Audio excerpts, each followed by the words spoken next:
Good day everyone. So this is your Trixie from BSIT 2A. So I'm going to present to you guys the information management and entity relationship diagram. So an information management concept, it's all about data versus information. Data refers to raw facts, for example, a list of student names, numbers or grades. Information. It's perceived data that becomes meaningful, for example, the average grade of a student based on a raw test scores. Database is an organized collection or information. Instead of scattered files, we put them into one structured system.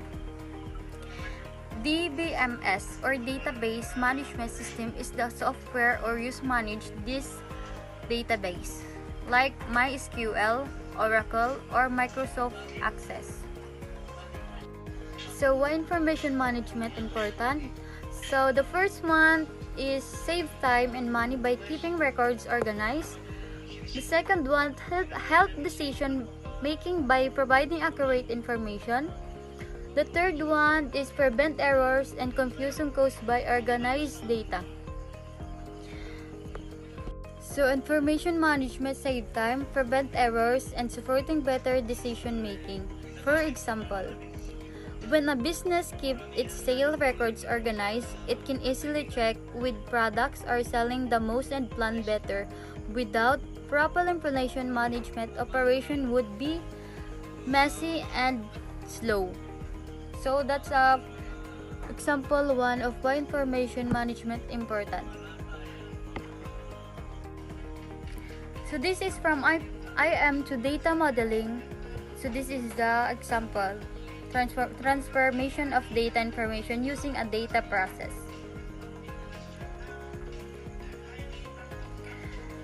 So from IM to modeling, now the question is, how do we transfer information management into an actual system? So how? So this is our where data modeling come in. Data modeling is the process of identifying what data needs to be stored and how it is connected. So the most common data modeling technique is the entity relationship. So this is the example of IM data modeling, guys.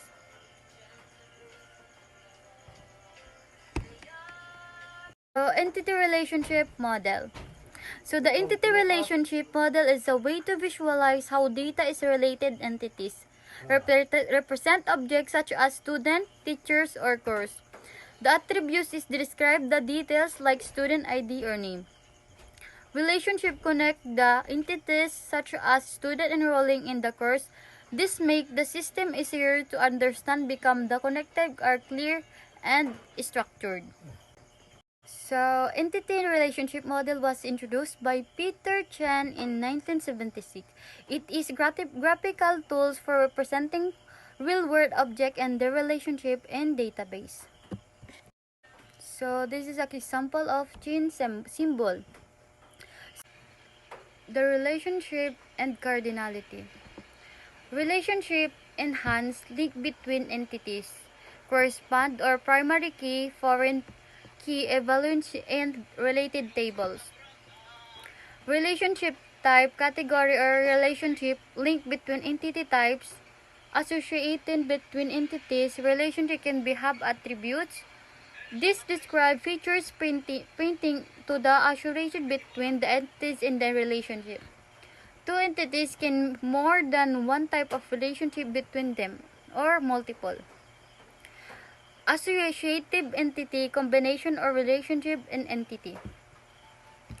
So information management in ERD work together. Information management explain need to organize data, and ERD provides the structure to design that data properly inside a database. This concept ensures that organization can handle information efficiently and use it for better result. So that is the relationship and cardinality. So here the example of relationship cardinality.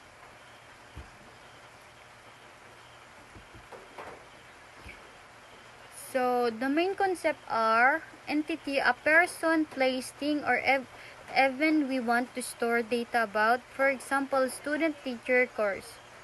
The attributes is the properties of the entity. For example, a student has ID, name, and age. Primary key is a special attribute that unique identify each record like student ID. And relationship, how entities are related. For example, a student enrolled in a course. So the cardinality shows the number of enhanced. It can be one-to-one or one-to-many or many-to-many. So that's it's the main concept components are. There are also different types of relationship. So we have the unary, binary, and ternary. So the unary entities relates to itself like employees supervise employees. So binary is between two entities like student and course. So the ternary is the involved three entities like doctor, preserve medicine to patient. So this is from ear to earth. This is the sample of the diagram. So that is the sample of the diagram. So example of enrollment system or ERD. In the enrollment system ERD, the entities are student, course, teacher, and enrollment. The student course is courses.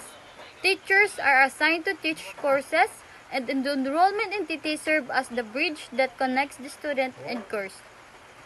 This design makes the enrollment process easy to understand because it shows clearly how all parts are connected. So this is the example diagram of enrollment system ERD. That is the sample of system ERD change symbol notation.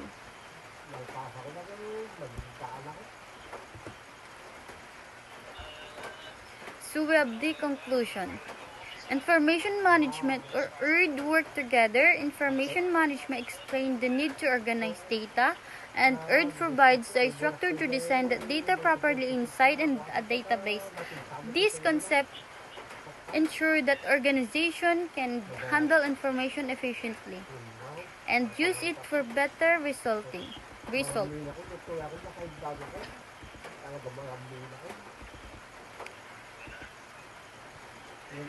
So thank you for listening, guys. So that this topic is important because in every organization, data and information must be handled properly. Information and management tell us how to manage data, while ERD give us a visual presentation.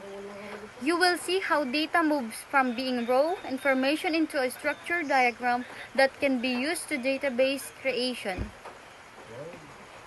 So, thank you for listening my brief presentation, guys.